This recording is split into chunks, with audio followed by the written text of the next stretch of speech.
Today, I want to welcome a special guest.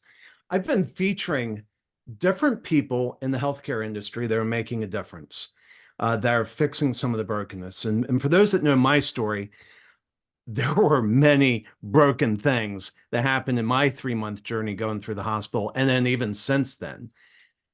And it's raised an awareness in me that this is a problem we have to fix. We have to fix it for our nation.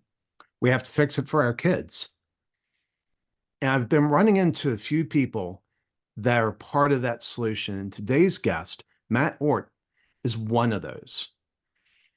Matt runs Self Fund Health in Wisconsin, and we're going to learn a lot more about what that is in the next few minutes. But we also want to learn. We also want to learn about what set him on this journey and the leadership lessons they learned in this. But please tune in. It's hard for me to think of many things that are more important than the work that Matt and people like Matt are doing. So, Matt, welcome to Leaders and Legacies. Thanks, Craig. Glad to be here. Certainly look forward to our discussion. Yeah. And so, one of the things that we talked about before we got on the green room, and for those that are looking at the video, you see the chopped off heads of two presidents. You can probably guess who they are. But apparently, your office is just like packed full of historic dead people. It is, yeah. It's actually one of my many passions. People always talk about my background, and I say it's not really a design background. It maybe a few pieces of it, like my book there, was designed, but the whole room actually, it's kind of a small room in my basement of about 10 to 12, and floor to ceiling pictures and documents and all sorts of things from American history. What makes that so fascinating to you? I think yeah, several things. I think it was the passion. So the passion of our forefathers and foremothers, the integrity, and just kind of the down-to-earth realness that they knew what they stood for. They knew what they believed. They believed in freedom. And I think a lot of those things resonate with me today, Yeah. as probably many of us. Yeah. Wow. Yeah, and I mean, we could do an entire show. And I know it's not popular to speak of the founding fathers glowingly today, but I'm happy to go on the record that when I look at what they did in structuring this nation, it's genius. We remain, as far as I know, the only nation in the world that has a constitutional right to free speech. And that is so powerfully important. And I just look at them and Washington, when he had the chance, he could have become emperor or king or whatever title he wanted. And these men, after fighting so hard to grasp so much power, decided to turn it around and put it in the hands of people. The greatest government experiment ever, right? And yeah, and it frustrates me a little bit. And some of them maybe, we're all imperfect people. I think one of the key things about them is they admitted they were imperfect people. And they never said that they were perfect or knew everything. That's how they designed our country, to be open and to keep the lines of communication open. And so, yeah, we could all pick at their faults, but we could all pick at each other's faults too, because we also have plenty. But yeah, if you look at what they accomplished in our country today, it's unlike any other. And so, yeah, I love to study the history. I also love to study the history of just what worked and what didn't, right? So the best practice approach. And there's certainly a lot of best practices in our country's history. Well, and it's interesting to see the continuation of that thread because what you're devoting your life to now is putting power back in the hands of people, but the power in their health choices. And so I just see the consistency of that thread. Before we dive into that, there's apparently some story about a tractor. And a tractor plays into the story that we're telling today. And I have no idea what this is other than I need to ask you about a tractor. Yeah, that certainly certainly gets some attention. I jokingly say that I got into healthcare by accident, and there were really two parts, but it had to do with a tractor accident. The first part, when I was VP of HR at Merrill Steel, I showed up, and ironically, they had hired me. My game was to change cultures and to make it a great place to work. But soon we found ourselves delving in healthcare because the owners had said the last 5 years were really unsustainable increases. We've been absorbing those. Can we do anything about it? So we started on a path where we were doing some things. But a couple years in, I was working on a Saturday close to midday in my backyard, and I live on the Wisconsin River, and there's this big bluff that's over 40 feet down, something like 42 feet down, pretty steep, walkable if you grab trees or bushes, but not walkable otherwise, right? So kind of a bluff more than a hill. And I was pulling up some trees from the side. I was going to actually have a backhoe come in and dig it down so I could put in a dock later. And on my very last tree, I was having trouble getting traction. It wouldn't pull it up, or, big log tree, dead trees. And so I'd hooked it up and then rehooked it up, and and the tractor was on the flat up above. And as I was hooking up the chain, what I thought would have been the last one, probably, I had the best angle. The parking brake popped loose, and I heard a click.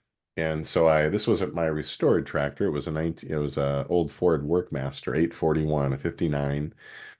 And so I kind of jumped up on the flat and I attempted to just stop that very slow momentum, right? Because what was on my mind at that time was my restored tractor is about to roll into the Wisconsin River, and that would be really a big loss for me because I love the tractor. Plus, it'd be really embarrassing to have to go in and tell my wife and family that I just lost my tractor. So, but things changed very quickly from the fact of losing my tractor to possibly losing my life, because as I did that, it hit a little dip in the land and it kind of jolted, and I had steel toe boots on, and I had my shirt off. I was just catching some sun as an old guy, right? Just out in the nice summer day. But it caught my foot, and within about a nanosecond, I was somehow under that tractor as it was rolling backwards, then down over me, directly over me, not pushing me aside like the big rib marks on the rear wheels later showed up about 3 days right here. So, Oh my goodness. And for those that are listening, yeah, the wheel marks went across your chest. right across, yeah, making a motion across my chest from my shoulder down to so it broke 5 ribs. And it was, so, and then the front wheel went over my leg because it was numb for over a month of the back of my leg.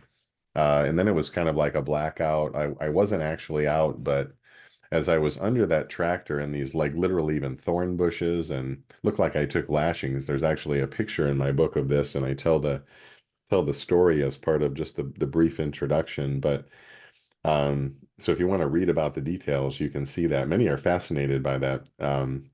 But I should have died. I almost did. And so there's a lot of details there. But basically, as I came to, I wasn't bleeding, I wasn't gouged, I was very injured. And the tractor did roll in the river, but my son got it out even that afternoon. That would be the fairest bill I would have of this whole deal, $300. But I had a bad ER experience, a very uncaring and expensive ER, and then also a bad billing experience. So that was really what boosted me to do what I did at Merrill Steel and what I'm doing today to help fix healthcare, employer healthcare, commercial healthcare specifically, because I lived it firsthand. Yeah. So what, yeah, can you put some meat on that? What was the bad experience? So I'm being the stubborn soul that I am, right? And knowing that I had, it was before we fixed our health plan, so my deductible was something like 8,000, and then max out of pocket was, I forget, 12, right? So I'm thinking about this. Do I really need to go? Do I really need to go? And so then of course my wife, who had talked some sense into me, and an ER doc who was actually our direct primary care doc, said, you need to go get checked out. You could be bleeding inside. So I had my daughter drive me in. And then she rolled me in. She's actually going to be an RN here in a month or two. But she rolled me in, and the lady wouldn't even look at me for like a minute at the front desk.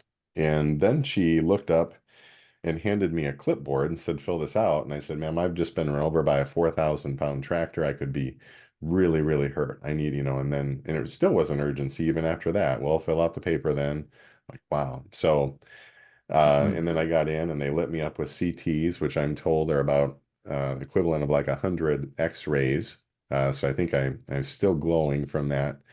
But what they found was really I had some couple dislocated fingers. It looked like, a long list of my shoulder went out, I think, and back in, and five, six, seven, eight notable injuries, but no procedures, no surgeries, and so forth. But over 20,000 in bills. I tried to leave, I couldn't. I got nauseated, so I had to give in. So I ended up spending the night. But the next day, as an example of the billing, so then a physical therapist stopped by. He was almost apologetic. He said, "I have to do this. Forgive me. I have to. They require me to do this." But I said, "I have a physical." We had just added one at work. I said, "I have a physical therapist, 100% free to me. I don't need any here. I don't want any here, etc." Well, he said, "Let me ask you a quick questionnaire," and it took about 4 minutes. But later on, I had to, of course, get an itemized bill because they also don't send that. But they charged me like something like $380 plus for physical therapy. And so that was one of the various, fraudulent even things that, right, I never received any physical therapy. And certainly it can't be $400 for a few questions that I said I don't need this. So yeah, these things are rampant in our healthcare system today. Yeah. Yeah. Um, some of the fraud that happened to me, there was a oxygen provider, one of the leading providers of oxygen for home in America. They they defrauded both me and my insurance company for 2 years. Hmm. I eventually had to sue them. They were never my provider, and I got oxygen from someone else, and the insurance company knew this. I eventually had to sue them to wipe my record clean and make them go away. Yeah, it's unfortunate. It's almost, if you look at these companies that audit bills, they will tell you that it's basically almost every bill has something fraudulent or mistaken within it, which add up to a ton of money. Yeah. So, there's a question that's on my mind, and it's almost one of these cliche questions, but when I think about it for myself, because I shouldn't be alive, it's had an interesting impact on me. You got run over by a 4,000 pound tractor. Your injuries should have been way worse, and you should be dead. Mhm. What does, how did that change you in terms of your view of life? Hmm. Yeah, great question. We do have that in common, don't we? I know we've talked a little bit, but I tell that to people often. I shouldn't be here. So yeah, I didn't see any angels or anything that day. That's always, people ask me that. Did you see anything? I think there was something happened, because I would say 99 out of 100, all sorts of morbid descriptions could come out of my mouth of what should have happened or could have happened. And I don't even like to think about that part. Um, I think, ironically, so I'm a person of faith and just have been since I was strongly 33 years old. So I was before and after. So I won't say that, it really changed who I am per se. Maybe it was an example of where I feel like there was some help there.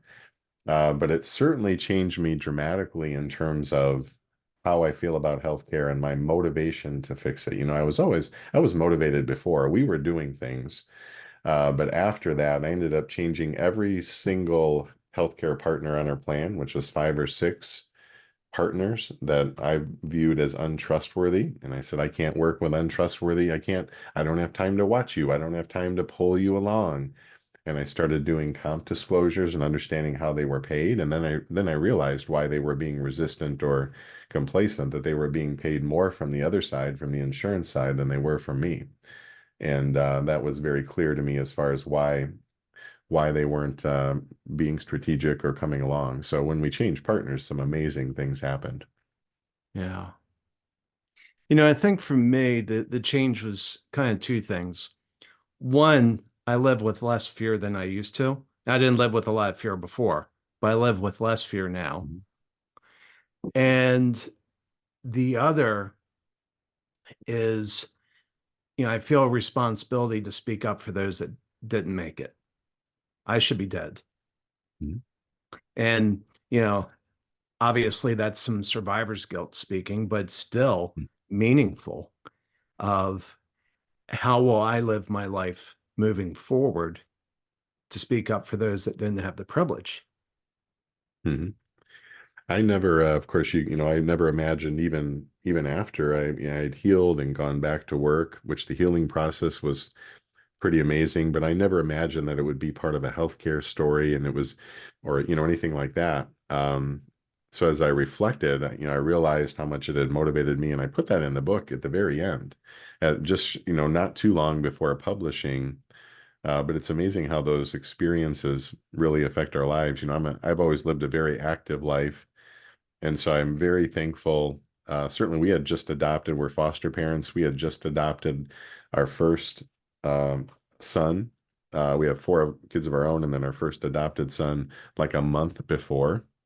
And I just think about the tragedy that could have happened, right, with foster kids in our home and a newly adopted son and our kids and all sorts of just really bad things. I could have been paralyzed, which would be very frustrating for me as I move around a lot. I don't sit still, and or badly injured in some way. So I'm just very thankful, I guess. Very more grateful would be one of those outcomes for me of don't take for granted what you have because in a split second it can be lost. It can be a car accident.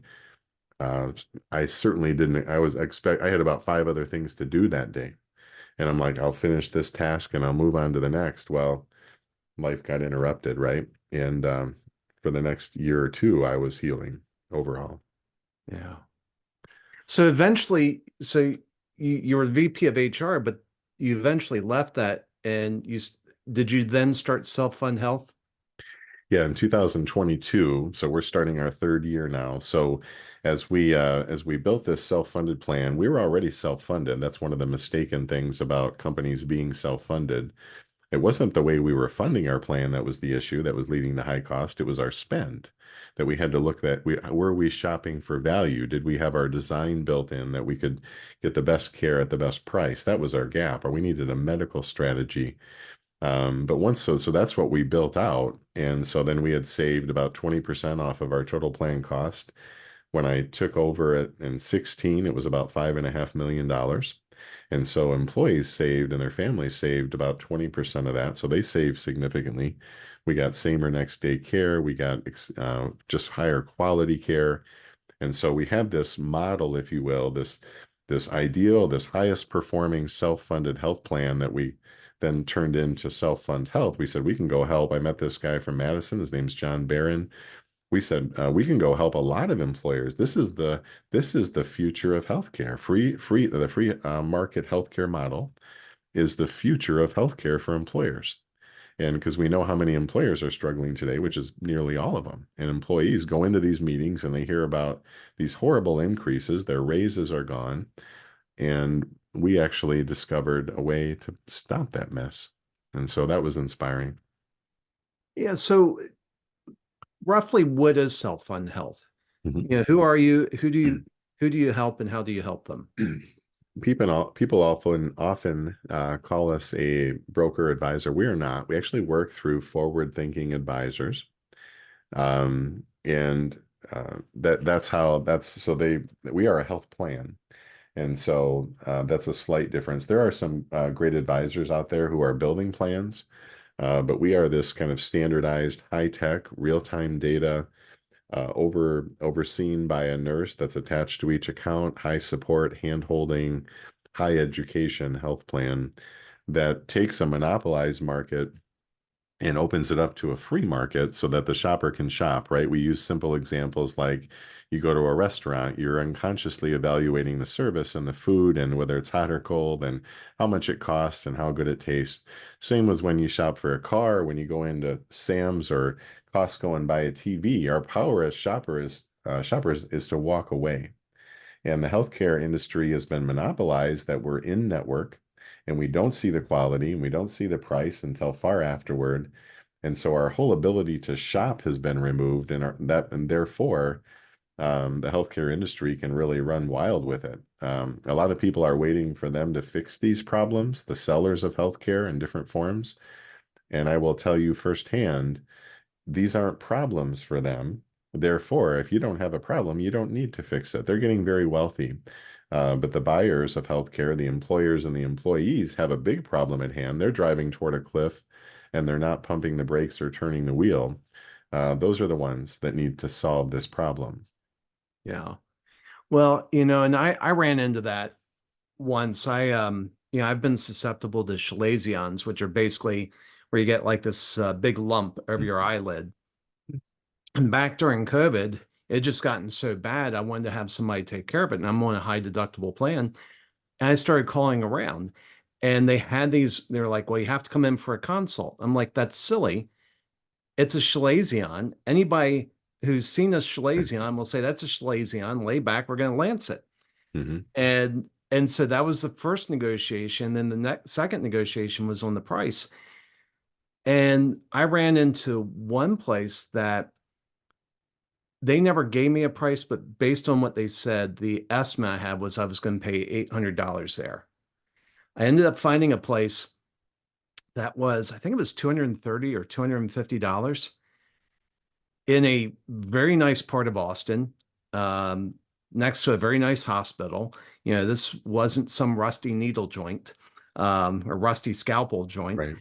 And I got a half hour with a nurse, 45 minutes with a surgeon, and a follow-up checkup for like 230 or Mm-hmm. $250. But it shows the power of what you're talking about was the competitive shopping. And I realized the place that was charging 800 about, they were just a insurance extraction machine. They were just trying to figure out how to maximize reimbursements. Yeah, it's the oddest thing ever. In healthcare, we find that cost and quality are inversely related. I don't know any other industry where that's the case. I think that's the result of a monopolistic environment. But when you find these lower costs, you actually get, and I've yet to find an exception. I don't want to generalize too much, but this is the norm, that you receive better care, you get in much faster, you know the price up front, and you get a very fair price for the services versus this other traditional system that isn't patient focused but profit focused. So that's a lot of what we do is we find these free market doctors, and the doctors make more in those cases too. They'll make more on a $20,000 joint replacement than they will at the hospital in a $100,000 joint replacement. So you see the entities that are pulling money out of this system, and often they're not the ones providing the healthcare. So when we take out all the middlemen and we say, here's a buyer, person needing healthcare, here's a seller, a person giving healthcare, a lot of that we get better care, and a lot of that can be removed out of that excessive cost. Yeah. So when we talk about the prices, if so, you represent exclusively companies that have self-funded plans. They're basically buying your plan, and so the your clients, your customers are basically the employees of companies that have purchased a plan. And so, is that right? Yeah, that's right. We work for the employer. We take no money from anywhere else, and we are an employer designed plan. And yeah, we work for the employers to get it right. So when the employee, let's take this scenario where I had to get, Chalazion lanced. If I was working for one of the companies that's one of your clients, what would that experience look like for me under your plan? Well, what's interesting about us is we still offer all the traditional options. So if you wanted to go to your old doctor or your current doctor at the hospital, you still could. Now you're gonna pay your old school prices though. You're gonna pay your high deductible up to your or with your co-insurance up to your max out of pocket. So that option is still there. However, what we do is then we bolt on all these new no cost options. So these other options are where we shop, right? The hospitals really, I hope they change someday. If they lose enough revenue, they will. But we can actually evaluate the prices. So we call them preferred providers. So you could call our nurse right away and say, I've got this. What can I do? You could go to our independent, what's called direct primary care clinic. There's 123 now in Wisconsin, all over the state. And all of that care, no matter what they do, if they could do that procedure there, it would be no cost to the member, and they could get you in within a couple days and a week's top, usually within a couple days. If we need to refer to, say, to a dermatologist or something, we would find a preferred provider there, and then same thing, no cost to the member, and typically would be in a week or less. So it's really it's a new option. It's not a replacement. It's not taking away your doctor on ours. The patients will over time will certainly gravitate to the no-cost care, right? If I can get a $600 MRI for free versus a $6,000 MRI where I have to pay the first five, we don't have to be great at math. You know, they say 70% of people are good at math and the other 40% aren't. But we don't have to be good at math to see these things. These numbers are pretty obvious. Well, in the example you just gave, this was something I ran into a year or two ago. I had to get a CAT scan, and they'd scheduled, and again, still on high deductible, and they'd scheduled me at like the leading provider of radiology in Austin. And I was like, wow, that's expensive. And it was also hard to book an appointment. And literally across the street from one of the biggest hospitals in Austin was another provider that did it for half the price and would get me in sooner. Some of these are outrageous. We had one where an infusion where you sit in the chair and you get a drug infused. It was 25 grand for one sitting. We found an independent that was one floor below in the same hospital for 5,000. Wow. Just go down the stairs or the elevator. So this is great. The employees pay nothing. Do the employers, does that mean the employers are paying more? Yeah, so if you think about, yes, well, not more, but the employer then would pay 100%. So take a simple, we use MRI as a simple example, right? So it's 6,000 in the independent side, or 6,000, sometimes more. We'll just say 6,000. So 600 versus 6,000. What would you rather pay? Just right, go back to the math joke. 100%. So if you're the plan, the health plan of the employer, you're self-funded.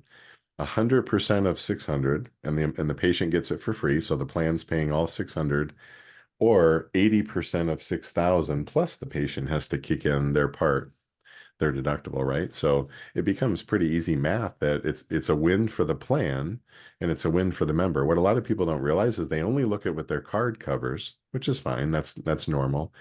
But if we don't look at what the plan spends as well, so if we're overspending for healthcare, because this year's claim cost, even if you didn't pay a lot from your card, this year's claim cost is next year's premiums. So everyone's frustrated. They say, we have great insurance, right? Even if it's self-funded. And then they get to the next enrollment meeting and they say, it's going up again. There goes your raise, there goes your raise, there goes your raise. We can actually prevent that. Merrill Steel, I believe, I have to verify this, I believe they're on their 7th year of no premium increase. And so they get to go into their enrollment meetings and say, same as last year, same as last year. And so what companies can say that? Well, when we start shopping wisely for healthcare, that's how we achieve those things. Well, in a time where employee retention and recruiting has been, historic difficulties, that's a huge, huge thing. Big time. Yeah, we and I think that if they haven't moved, right? So we were to give you an idea, it wasn't, not only were they frozen, they were low. $40 per month, not per paycheck, $40 per month premiums for single, 160 a month for family. That's not breaking your budget. I've seen people paying 500, 700 per month, and that opens up to a high deductible plan, a crappy plan. Yeah. And so this starts to really hit our pocketbook so we can get great care at an affordable price, which is really what we're all after. So the folks you work with are employers who self-fund. What's kind of the floor of the number of employees they need to have? We use a general number. Now, some would even say five, but the lower the number, the higher the risk in terms of, say, you get a high claim, it affects the plan because there's less cushion there. But we would give a general number to say we like to have at least 50 employees, and then you could kind of double that usually for their members, for their family members. But we have a plan, I think, is at 35. But generally you wouldn't see you can go what's called level funded, which is like self-funded, but a little differently, runs a little differently. But yeah, those would be kind of the minimums. Now the top side's pretty much wide open. In fact, the more the better. Yeah, and so, and this is where I'm so appreciative of what you guys are doing, because like you said, you're breaking up the monopoly, you're bringing in the solutions, and you're chipping away at a big part of healthcare. Uh, but it leaves me a little frustrated because smaller businesses or Mhm. people that buy their own insurance are still kind of stuck with the crappy plans that exist. What's the future look like? How do you see this changing over time? Do you see this getting all the way down to the point where, maybe I join a co-op or something like that, some group that distributes the risk, or Mhm. what's the future look like for smaller companies or individuals? Yeah, it's a great question. It's one that we currently don't have at least a quick answer for. Many have chosen to go on health share plans, which are not legally insurance, but can be much more affordable. The catch there would be that if you have a pre-existing condition, they can not cover you. Um, but that's one thing. So this creativity, there's also the idea, which I think we are going to explore, and there are different ways, but where you'd take, maybe you have 100 companies and maybe they have some commonality of area or industry. There are some laws here that restrict some of these things, but let's say 100 companies of 5 people.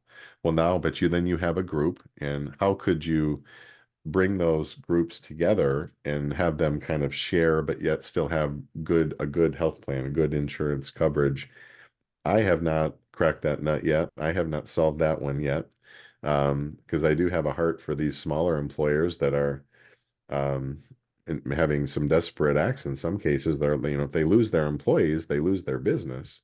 Mhm. So many have had to be creative, but I don't have the polished solution for that group as I do for the 50 and above right now. Yeah. Well, and I believe what you're doing will lead to that. You know, I told you about, I know CEO of a very large hospital locally, and I think 7 years ago we were sitting down having barbecue and was talking about the price of anti-venom. So I live in Texas, right? People get bitten by snakes, and the vial of anti-venom in Austin costs about $5,000. If you go 250 miles south and cross the border, it's like $250. And it became very clear the hospital doesn't care. They're not working on reducing the cost. And I told them, I said, at the time, I told him, I said, if you don't change, your customer will be the government. And he went through and told me all the reasons that would be bad. And I said, look, I've lived overseas. I've experienced, you know, tier one nation, foreign healthcare. I've experienced it. I don't want that. I'm telling you, you will lose the argument. And my view has shifted since then, because by 2030, the projections are 70% of the US budget is going to be Social Security, service on the debt, Medicare, and Medicaid. And so the US government will be too broke. I mean, that doesn't even fund our military. If we give 30%, the US government will be too broke to take on healthcare, I believe. And so that's where people like you are more important. I mean, just for the security of this nation, so that 6 years from now, there's a solution to this healthcare problem that the government's been unable to crack. Yeah, I think they say there's something like 7 lobbyists per congressional person in Washington. Don't hold me to that, but I've heard that at different conferences. But if that's anything close to that, right, we think about the influence of these really wealthy industries on how the votes go.